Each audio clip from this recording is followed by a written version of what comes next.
Guys आज अपन पढ़ेंगे षट क्रियाकाल के बारे में। तो जैसा कि आप सब जानते हैं कि हमारे आयुर्वेद में षट क्रियाकाल का बहुत ज़्यादा महत्व है।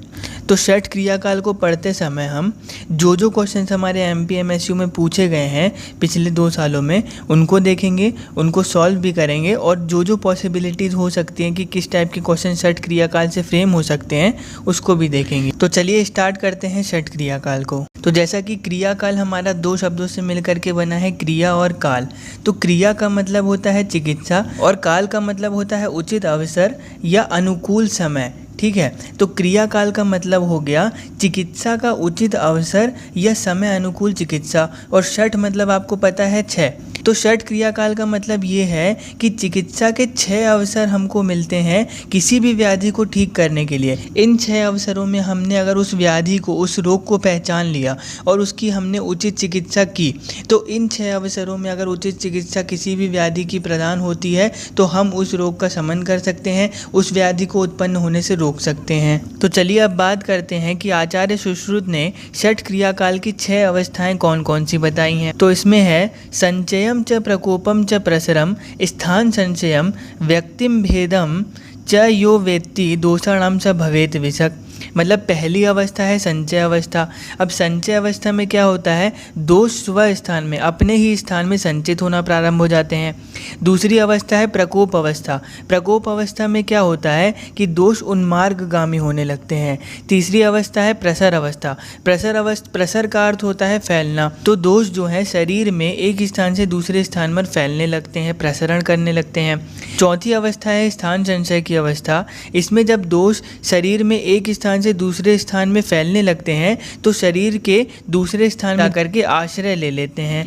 पांचवी है व्यक्तावस्था। तो व्यक्ता जैसे कि आपको नाम से ही समझ में आ रहा है, व्यक्त होने लगते हैं। अब क्या व्यक्त होने लगते हैं, तो व्याधि के लक्षण इस अवस्था में व्यक्त होने लगते हैं, आपको दिखाई देने लगते हैं। फिर छठवीं है भेदा अवस्था। तो भेदा अवस्था तक आते आते व्याधि के लक्षण पूरी तरीके से दिखाने लगते हैं और अगर इस अवस्था में उचित चिकित्सा प्राप्त नहीं होती है तो व्याधि असाध्य की ओर बढ़ने लगे। तो ये 6 अवस्थाएं हैं, संचय, प्रकोप, प्रसर, स्थान संचय, व्यक्ता और भेदा अवस्था।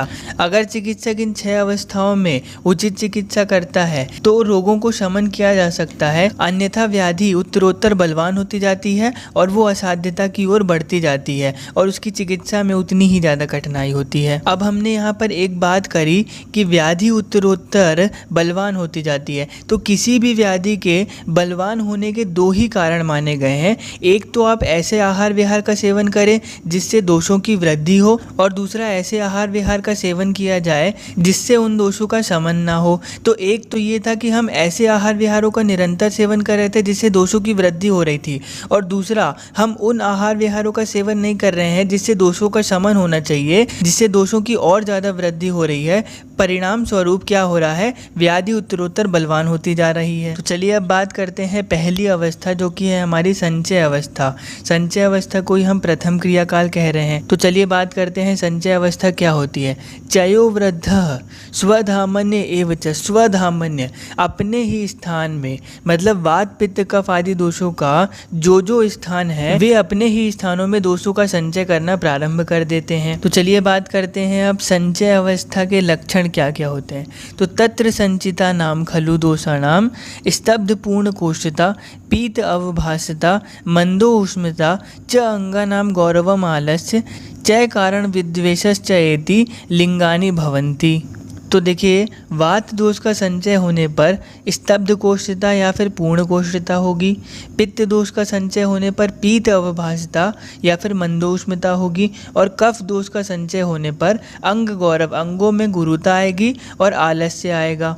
ठीक है, तो अगर आपको श्लोक याद नहीं हो पा रहा है तो आप संचय अवस्था के 3 लक्षण याद कर लीजिए कि वात के संचय से क्या होगा, स्तब्ध कोष्ठता होगी या फिर पूर्ण कोष्ठता होगी। पित्त के संचय से क्या होगा, तो पीत अवभासता और मंदोष्मता, मतलब ऊष्मा जठराग्नि मंद हो जाएगी और पीत अवभासता, शरीर का वर्ण पीला हो जाएगा।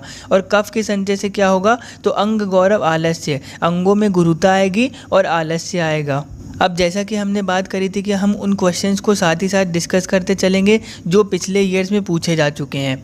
तो देखिए 2019 के पेपर में MPMSU के क्वेश्चन पूछा गया है, 1 मार्क्स में क्वेश्चन पूछा गया है, स्तब्धपूर्ण कोष्ठता लक्षण है। इसके ऑप्शन बताए गए थे पित्त संचय, वात प्रकोप, वात प्रसर और वात संचय। तो देखिए अभी अभी हमने लक्षण पढ़े हैं वात के संचय के, स्तब्ध कोष्ठता और पूर्ण कोष्ठता। तो यही क्वेश्चन पूछा है स्तब्धपूर्ण कोष्ठता लक्षण है तो वात के संचय के लक्षण है। ठीक है, तो चलिए अब बात करते हैं दूसरी अवस्था की जिसका नाम है प्रकोप अवस्था। इसे हम द्वितीय क्रियाकाल भी कहते हैं। तो कोपस्थ उन्मार्गगामिता अर्थात वात आदि दोष अपने स्थान से उन्मार्ग गमन करते हैं, उसे प्रकोप अवस्था कहते हैं। अब उन्मार्ग गमन क्या होता है? उन्मार्ग गमन का अर्थ ये होता है कि वात आदि दोष जो अपने स्थान पर संचित थे वो अब निकलने को तैयार हो जाते हैं, उन्मार्गगामी होने को तैयार हो जाते हैं, उसे ही प्रकोप अवस्था कहा जाता है। अब बात करते हैं प्रकोप अवस्था के लक्षण की।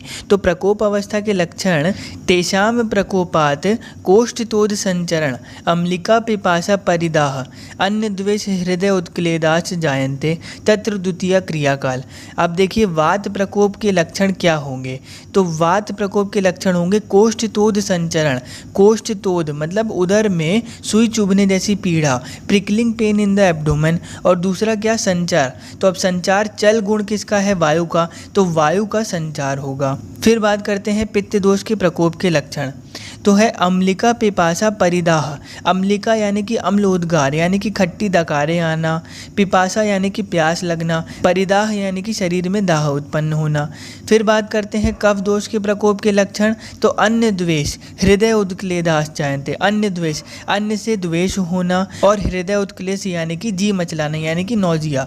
तो अगर आपको श्लोक याद नहीं हो पा रहा है तो आप ये छोटे छोटे से लक्षण ही याद कर लीजिए कि वात प्रकोप के क्या लक्षण होंगे। तो पहला तो इसमें कोष्ठतोद होगा और दूसरा संचार होगा। तो पित्त प्रकोप का क्या लक्षण होगा? तो अम्लिका पिपासा परिदाह।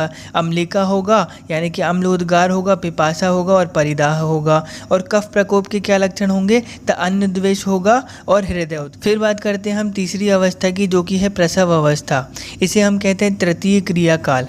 तो प्रसर का हमने पहले भी बात करी है कि प्रसर का अर्थ होता है फैलना। तो जब प्रकोपित दोष प्रसरण करने लगते हैं अर्थात संपूर्ण शरीर के संपूर्ण अंगों या फिर विभिन्न रचनाओं में पहुंचने लगते हैं, उसी को हम प्रसर अवस्था कहते हैं। अब चक्रपाणी जी ने कुछ उदाहरण दिया है जिससे आपको प्रसर अवस्था ज़्यादा अच्छे से समझ में आएगी। तो उसे देखते हैं कि जब पिष्टी होती है, पिष्टी यानी कि चावल से बने हुए पदार्थ, जब पिष्टी में हम खमीर या फिर ईस्ट मिलाते हैं और उसे मिला करके कुछ काल तक रखते हैं तो उसमें किण्वीकरण यानी कि फर्मेंटेशन स्टार्ट हो जाता है, और उस फर्मेंटेशन के होने से पात्र के चारों तरफ उफान होने लगता है। तो वो जो उफान हो रहा है उस स्थिति को हमने प्रसरण से लिया गया है। एक उदाहरण इन्होंने और दिया है कि जिस तरीके से अति संचित या फिर अधिक बढ़ा हुआ जल सेतु को तोड़ करके वहां से बाहर निकल जाता है और सर्वत्र फैल जाता है, उसी प्रकार प्रसर अवस्था में जब दोष अति प्रकोपित हो जाते हैं तो वो शरीर के विभिन्न अंगों में विभिन्न रचनाओं में फैलने लगते हैं, प्रसरण करने लगते हैं, उसे ही प्रसर अवस्था कहा गया। फिर बात करते हैं कि प्रसर की 15 अवस्थाओं का उल्लेख आचार्य सुश्रुत ने किया गया है। तो अब 15 अवस्थाएं कौन सी होती हैं? तो देखिए इसमें एक दोषज हैं हमारी 4, वात, पित्त, कफ और रक्त। द्वंद्वज की बात करेंगे या फिर संसर्गज की बात करेंगे तो 6 हैं वो, वात पित्त, वात कफ, वात रक्त, पित्त कफ, पित्त रक्त और कफ रक्त। सन्निपातज की बात करेंगे त्रिदोषज तो वो है हमारी 4, वात पित्त कफ, वात पित्त रक्त, वात कफ रक्त और पित्त कफ रक्त, और चारों को मिलाकर के एक 15वां बताया है वात पित्त कफ और रक्त। तो देखिए इसमें ऐसा क्वेश्चन फ्रेम हो सकता है कि प्रसर की 15 अवस्थाएं कौन सी होती हैं और प्रसर की अवस्थाओं का उल्लेख किस आचार्य ने किया है। तो इसका आंसर है आचार्य सुश्रुत ने किया है और वो 15 अवस्थाएं आपको अभी अभी बताई हैं वो हैं। चलिए अब बात करते हैं प्रसर अवस्था के लक्षण की। तो एवं प्रकुपिता नाम प्रसरताम च वायुर्विमार्गमन आटोपौ ओषचोष परिदाह धूमाय नानी पित्तस्य अरोचक अविपाक अंगसादश्च छर्दिश्च एति श्लेष्मणो लिंगानि भवन्ति तत्र तृतीयः क्रियाकालः। तो देखिए वायु के कारण क्या होता है? तो वायुर्विमार्गमन आटोपो, पहला होता है विमार्गमन और दूसरा होता है आटोप। पित्त के कारण क्या होता है, तो ओष चोष परिधाय धूमाय नानी पित्तस्य। तो क्या होता है, ओष होगा, चोष होगा, परिदाह होगा, पूरे शरीर में जलन होगी, और धूमायन मतलब धुएं के समान श्वास या फिर डकार निकलेगी। उसके बाद कफ से क्या होगा, तो कफ के कारण है अरोचक अविपाक अंग सादश्च छर्दी। तो अरोचक होगा, भोजन के प्रति रुचि नहीं होगी, अविपाक होगा, भोजन का न पचना, अंग साध यानी कि अंगों में दर्द होगा, और छर्दी यानी कि वमन होगा। तो इस तरीके से अगर आपको श्लोक नहीं याद हो पाया तो आप सिर्फ कारण याद कर लीजिए कि वात के कारण क्या होगा, विमार गमन और आटोप, पित्त के कारण क्या होगा, तो ओष चोष परिदाह और धूमायन, और कफ के कारण क्या होगा, अरोचक अविपाक अंग साध और छर्दी हो। फिर बात करते हैं हम चौथी अवस्था की, जिसका नाम है स्थान संश्रय अवस्था।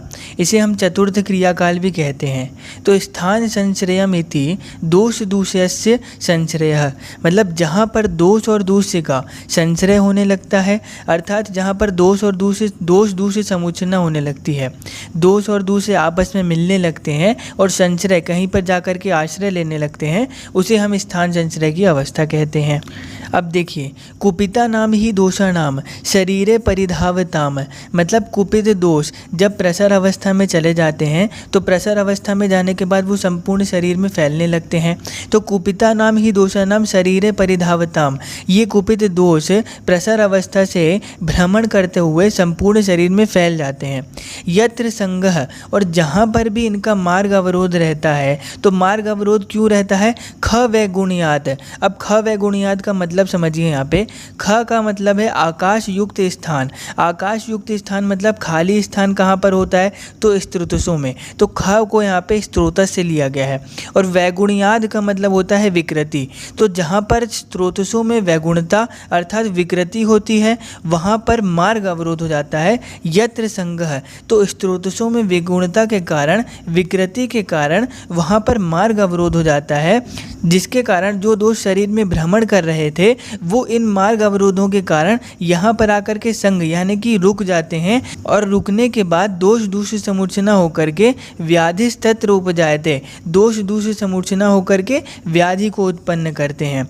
तो यानी कि प्रसर अवस्था में जो दोष संपूर्ण शरीर में भ्रमण कर रहे थे वो ख वैगुण यानी कि स्त्रोतसों में विगुणता यानी कि स्त्रोतसों में अवरोध होने के कारण भ्रमण कर रहे दोष यत्र संग वहाँ पर आकर के रुक जाते हैं, जिससे दोष दूष समूर्छना यानी कि दोष दूष आपस में मिलने लगते हैं, और जिसके परिणाम स्वरूप व्याधि तत्र उपजायते, व्याधि उत्पन्न हो जाती है। तो देखिए यहाँ पर स्थान संश्रय की दो स्थिति बताई गई हैं। पहला ख वैगुण यानी कि स्त्रोतसों की में विकृति यानी कि स्त्रोतसों में अवरोध होना, और दूसरा है स्त्रोतसों की दुष्टि, वहाँ पर स्त्रोतसों में अवरोध उत्पन्न होना जिससे दोष आकर के वहाँ पर रुक जाएंगे और जिससे दोष दूषित समूर्छना होगी और जिसके कारण स्त्रोतो दुष्टि होगी। तो स्थान संश्रय की पहली स्थिति है ख वैगुण की और दूसरी स्थिति है स्त्रोतो दुष्टि की। अब देखिए स्थान संश्रय में क्या हो रहा है कि जो प्रसर अवस्था में दोष भ्रमण कर रहे थे वो किसी स्थान में जाकर के अपना आश्रय ले रहे हैं। तो शरीर के जिन जिन भागों में वो अपना आश्रय लेंगे उसी के अनुसार रोग को उत्पन्न करेंगे। जैसे उदर में क्या होगा, गुल्म विद्रधि होगा, उदर रोग होगा, अग्निमांद हो जाएगा, आदमान होगा, विसूचिका अतिसार हो जाएगा। बस्ती प्रदेश यानी कि यूरिनरी ब्लैडर में क्या होगा, प्रमेह हो जाएगा, डायबिटिक मेलाइटिस हो जाएगा, अश्मरी हो जाएगा, स्टोन्स हो सकते हैं, मूत्राघात होगा या फिर अन्य मूत्र रोग से रिलेटेड रोग होंगे। वृषण में क्या होगा, वृद्धि रोग हो जाएगा। मेंद्र या फिर शिशन में क्या होगा, निरुद्ध प्रकाश उपदंश शूक दोष हो जाएगा। गुद में क्या होगा, तो भगंदर और अर्श दोष हो जाएंगे। जत्रु यानी कि ग्रीवा के ऊपर कौन कौन से रोग होंगे, तो ऊर्ध्व जत्तुगत रोग होंगे। ऊर्ध्व जत्तुगत में अपने नासा, नेत्र, कर्ण, मुख आदि रोग उत्पन्न हो जाएंगे। मेद में क्या होगा, तो ग्रंथि हो जाएगा, गंडमाला हो जाएगा, अर्बुद हो जाएगा और गलगंड हो जाएगा। त्वचा, मांस और रक्त में कौन कौन से होंगे, तो क्षुद्र कुष्ठ, कुष्ठ यानी कि लेप्रोसी वगैरह हो जाएगी त्वचा में, और विसर्प होगा। अस्थि में क्या होगा, तो विद्रधि हो जाएगा। पाद में क्या होगा, तो शलीपद होगा, वात रक्त हो जाएगा और वात कंटक हो जाएगा। और सर्वांग यानी कि संपूर्ण शरीर में क्या होगा, तो वात व्याधि होगी, मेह रोग होगा, पांडु रोग हो सकता है और शोष आदि सर्वांग रोग उत्पन्न होंगे। अब एक इम्पॉर्टेंट पॉइंट आपको बताना था कि दोष दूसरे समूर्छना होने के साथ ही व्याधि प्रारंभ होना शुरू हो जाती है। तो इसी स्थान संचय अवस्था को ही व्याधि के पूर्व रूप अवस्था भी कहा जाता है, क्योंकि यहाँ पर व्याधि प्रारंभ होना शुरू होती है, इसीलिए स्थान संचय अवस्था को व्याधि की पूर्व रूप अवस्था कहा जाता है। अब एक क्वेश्चन आया हुआ है 2020 के पेपर में MPMSU में 1 मार्क्स में क्वेश्चन आया हुआ है, यत्र संग ख वैगुणयात षट क्रिया काल की किस अवस्था में आता है। तो जैसा कि हमने बात करी, यत्र संग ख वैगुणयात, ख वैगुण यानी कि स्रोतों में विकृति होकर के और दोषों का संग हो जा रहा था। तो यत्र संग ख वैगुणयात षट क्रिया काल की किस अवस्था में आया हुआ है, तो स्थान संचय यानी कि चतुर्थ अवस्था में आया हुआ है। अब बात करते हैं 5वीं अवस्था की, जो कि है व्यक्ता अवस्था, जिसे हम पंचम क्रियाकाल भी कहते हैं। तो इसमें क्या होता है, व्याधे प्रव्यक्तम रूप व्यक्ति। व्यक्ता अवस्था की जैसे कि नाम से ही समझ में आ रहा है, व्यक्त हो रहे हैं। तो क्या व्यक्त हो रहे हैं, इस अवस्था में रोग अपने आप को व्यक्त करने लगते हैं, मतलब रोगों के लक्षण जो है वो व्यक्त होने लगते हैं, इसी को हम व्यक्ता अवस्था कहते हैं। अर्थात दोष दूसरे समूर्छना के फलस्वरूप व्याधि के लक्षण या फिर चिन्ह प्रकट होने लगते हैं जिस अवस्था में, उस अवस्था को व्यक्ता अवस्था कहा जाता है। अब देखिए, शोफ अर्बुद ग्रंथि विद्रदि विसर्प प्रभृति नाम प्रव्यक्त लक्षणता ज्वर अतिसार प्रभृतांच तत्र पंचमः क्रियाकाल, इसे हम 5वां क्रियाकाल कहते हैं। तो जिसमें शोफ, अर्बुद, ग्रंथि, विद्रदि, विसर्प, ज्वर अतिसार आदि रोगों के पूर्व रूप परिलक्षित होने लगते हैं, उस अवस्था को व्यक्तावस्था कहते हैं। अब एक चीज़ पे गौर करिएगा, हमने अभी स्थान संचय पे बात करी थी कि व्याधि यहाँ पर प्रारंभ होना चालू होती है, अर्थात व्याधि के पूर्व रूप अवस्था कौन सी है, स्थान संचय अवस्था।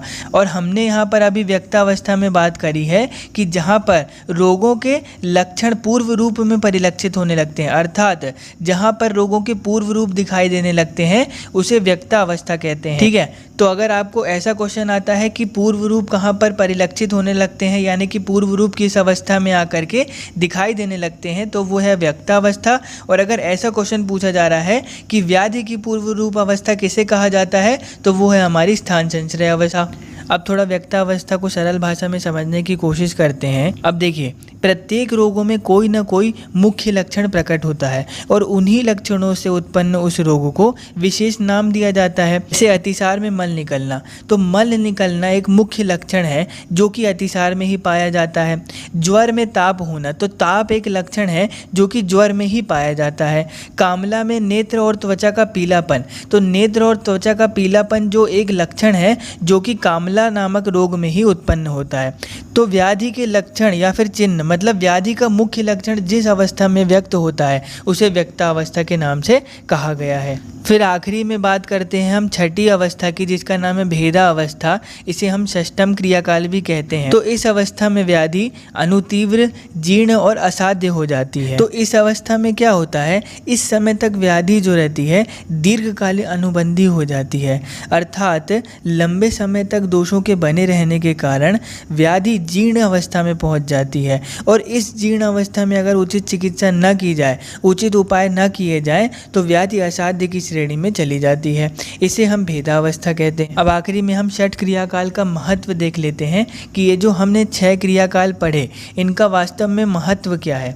तो संचय अपहृता दोषा लभन्ते न उत्तरागति ते त उत्तरासु गतिषु भवन्ति बलवत्तरा, अर्थात संचय अपहृता, अगर संचय अवस्था में ही, जो कि क्रियाकाल की पहली अवस्था है, अगर संचय अवस्था में ही हमने अच्छी तरीके से चिकित्सा कर ली और दोषों का निर्हरण कर लिया, तो दोष अगली अवस्था यानी कि प्रकोप अवस्था, प्रसर अवस्था आदि में नहीं जा पाएगा। तो ते त उत्तरासु गतिषु भवन्ति बलवंतरा, यानी कि व्याधि प्रकोप अवस्था, प्रसर आदि अवस्था आगे की अवस्थाओं में उत्तरोत्तर बलवान होने लगती है। और जैसा कि हमने पहले भी बात करी है कि व्याधि अगर पहली अवस्था से आगे की ओर जाती है तो व्याधि उत्तरोत्तर बलवान होती जाती है। तो इस षट क्रियाकाल का महत्व ये है कि अगर हमने संचय अवस्था में ही दोषों को पकड़ लिया और उनकी उचित चिकित्सा की, तो दोष अगली अवस्था में नहीं जा पाएंगे, व्याधि अधिक बलवान नहीं हो पाएगी और व्याधि का शमन हो जाएगा, जिससे रोगों का निवारण हो जाएगा। तो कहने का तात्पर्य ये है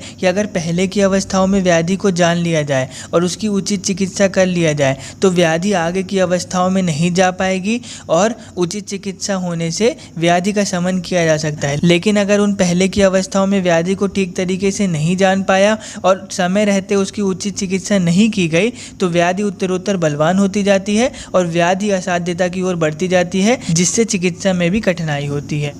अब आखिरी में बात कर लेते हैं कि इनसे क्वेश्चंस किस तरीके से फ्रेम हो सकते हैं।